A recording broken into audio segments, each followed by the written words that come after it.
Hello friends, तो आज के वीडियो में हम जानेंगे कि घन और घनमूल हम कैसे निकालेंगे। ठीक है, और घन और घनमूल निकालने का पूरा आपको प्रोसेस अभी हम बताएंगे। तो आपको क्या करना है, वीडियो को अंत तक जरूर देखना है और वीडियो अच्छा लग जाए तो जरूर लाइक कर दीजिएगा, चैनल को सब्सक्राइब कर लीजिए, क्योंकि स्टडी से रिलेटेड आपको किसी भी प्रकार का वीडियो आपको इस चैनल पर सभी प्रकार का मिल जाएगा। ठीक है, तो चलिए जानते हैं घन के बारे में। ठीक है, कि घन कैसे निकालेंगे। सबसे पहले हम जानते हैं घन कैसे निकालेंगे। ठीक है, तो घन निकालने का मेरा एक तरीका होता है और ट्रिक होता है। क्या चीज़ की घन जब भी हमको कहे, कहीं भी यदि हमको घन कह दे, चाहे जिस भी संख्या का कह दे, चाहे हमको 1000 का क्यों ना कह दे, तो हम क्या करेंगे, डायरेक्ट एक ही शब्दों में उसके पावर में क्यूब दे देंगे। ठीक है, अगर 1000 का घन कहेगा तो उसके पावर में 3 दे देंगे। क्यों? क्योंकि जब भी हम घन निकालने चलेंगे तो चाहे कितना बड़ा संख्या क्यों ना हो, चाहे कितना भी छोटा संख्या क्यों ना हो, हम उसको क्या कर देंगे, यानी कि 3 बार गुना कर देंगे। घन में ध्यान दीजिएगा, घन को निकालने के लिए हम क्या करेंगे, जो भी संख्या का कहेगा तो उस संख्या में खुद से 3 बार गुना कर देंगे। घन को इंग्लिश में कहते हैं यानी कि क्यूब। ठीक है, और घनमूल को इंग्लिश में कहते हैं क्यूब रूट। ठीक है, क्यूब रूट। ठीक है, यानी कि जब भी हमको घन कहेगा तो 3 बार हम गुना कर देंगे। ठीक है, खुद संख्या में तो क्या हो जाएगा, 4 चौका 16, 16 चौका 64, यानी कि 4 का घनमूल मेरा निकल करके घन कितना निकल के आ गया, यानी कि 64। यदि हमको 1000 का कहे तो क्या करेंगे, 1000 को हम 3 बार गुना कर देंगे। 1000 में 1000 से यानी कि 3 बार हम क्या कर देंगे, गुना कर देंगे, और इस परिस्थिति में हमको 1000 का घनमूल आ जाएगा। तो 1000 का घनमूल क्या होगा, एक एकम में एक एकम है एक।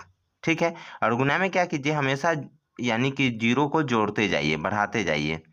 1 2 3 4 5 6 7 8 9, यानी कि 1 2 3 4 5 6 7 8 9, यानी कि इतना हो जाएगा घनमूल।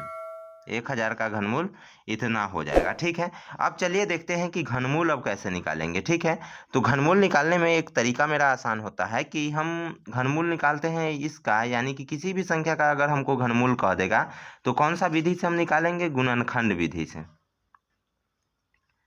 गुणनखंड विधि से हम घनमूल निकालते हैं। कोई भी घनमूल अगर हमको निकालना हो तो उसके लिए हम तरीका अपनाते हैं गुणनखंड वाला तरीका। ठीक है, अब कैसे अपनाते हैं, तो चलिए हम सबसे पहले 512 का निकाल कर दिखाते हैं। 512 का कैसे निकलेगा, तो यहाँ पे हम तोड़ते चले जाएंगे। कैसे तोड़ेंगे, जैसे लघुत्तम को तोड़ते हैं वही उसी प्रकार से हम तोड़ते चले जाएंगे। कि यदि हम 2 से इसको हम तोड़ेंगे तो कितना हो जाएगा, 256। फिर यदि हम 2 से तोड़ते हैं तो यह कितना हो जाएगा, 128।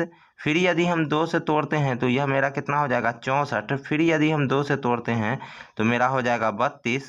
और फिर यदि हम इसको 2 से तोड़ते हैं ना तो यह मेरा हो जाएगा 16। और फिर यदि हम 2 से इसको हम तोड़ देते हैं तो 8 हो जाएगा।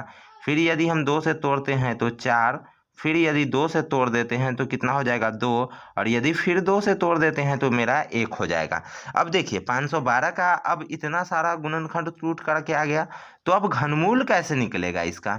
घनमूल कैसे निकलेगा, तो इसके लिए एक तरीका होता है कि आप 3 को बराबर बराबर अंक, यानी कि यदि 2 है तो 3 को 2 को ही छांटिए, यदि 3 है तो 3 को ही छांटिए, यदि 5 है तो 3 को 5 को ही छांटिए।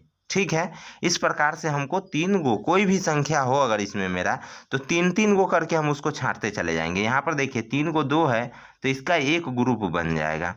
फिर यहाँ पे 3 को 2 है तो इसका एक ग्रुप बन जाएगा। फिर यहाँ पे 3 को 2 है तो इसका ग्रुप बन जाएगा। ठीक है, अब घनमूल कैसे निकलेगा, तो 3 को 2 के बदले में, यानी कि 3 को बराबर बराबर एक जैसे संख्या के बदले में यहाँ पर हम क्या लिखेंगे, एक संख्या लिखेंगे।